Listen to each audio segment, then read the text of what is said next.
Barabas adalah seorang narapidana yang ditahan oleh penguasa Romawi. Namanya kita kenal pada waktu pengadilan Yesus di depan Pilatus. Ia adalah seorang pemberontak nasionalis yang berjuang dari kaum Selot untuk membebaskan diri dari tirani bangsa Romawi. Orang-orang Selot mengambil peran penting dalam revolusi Yahudi tahun 66 dan mereka berhasil merebut kota Yerusalem dari pemerintahan Romawi sampai tahun 70 ketika putra Kaisar Romawi Vespasian, yaitu Jenderal Titus, merebut kembali kota itu dan menghancurkan bait suci kedua saat membumi hanguskan kota Yerusalem. Pada tahun 132 Masehi, jumlah kaum Selot masih cukup banyak untuk mendukung pemberontakan Yahudi yang kedua yang dipimpin oleh Simon Bar Kokhba. Namun kegagalan pemberontakan itu menandai akhir gerakan Selot ini.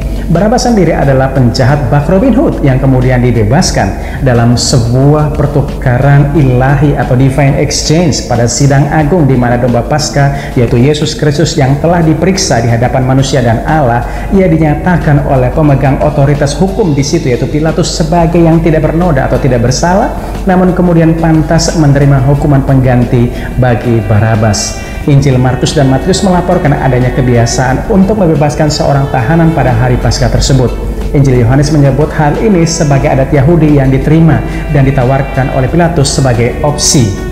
Joseph Plinster dalam The Trial of Jesus tahun 59 dari halaman 218 dan seterusnya menghubungkan hal ini dengan Mishnah Peshaim pasal 8 ayat yang ke-6 yang berkata bahwa domba Paskah dapat disembah demi seorang yang dijanjikan akan dibebaskan atau dikeluarkan dari tahanan atau penjara. Makanya Pilatus bertanya, Yesus yang manakah yang kamu kehendaki kubebaskan bagimu? Sebab orang banyak menuntut penyaliban Yesus yang disebut Mesias dan membebaskan Yesus Barabas.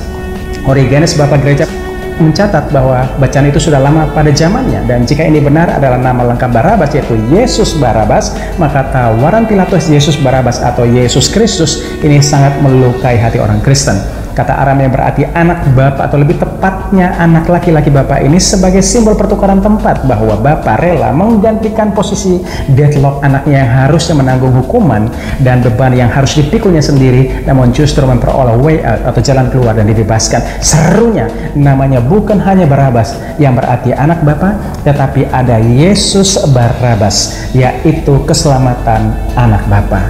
Ini sebuah pemberian yang tak layak diterima, atau anugerah keselamatan yang begitu besar buat anak Bapa yang tadinya penjahat namun dibenarkan oleh curahan darah Yesus. Hari ini kita yang juga adalah Barabas yang menerima karunia yang besar, yang menerima predikat Yesus Barabas, sama seperti Barabas dulunya penjahat tetapi dibebaskan bukan dari hasil usahanya, namun dibenarkan oleh curahan darah Yesus Kristus. Roma 5 ayat 8 dan 9 berkata, akan tetapi Allah menunjukkan kasih-Nya kepada kita oleh karena Kristus telah mati untuk kita ketika kita masih berdosa. Lebih-lebih karena kita sekarang telah dibenarkan oleh darahnya, kita pasti akan diselamatkan dari murka Allah.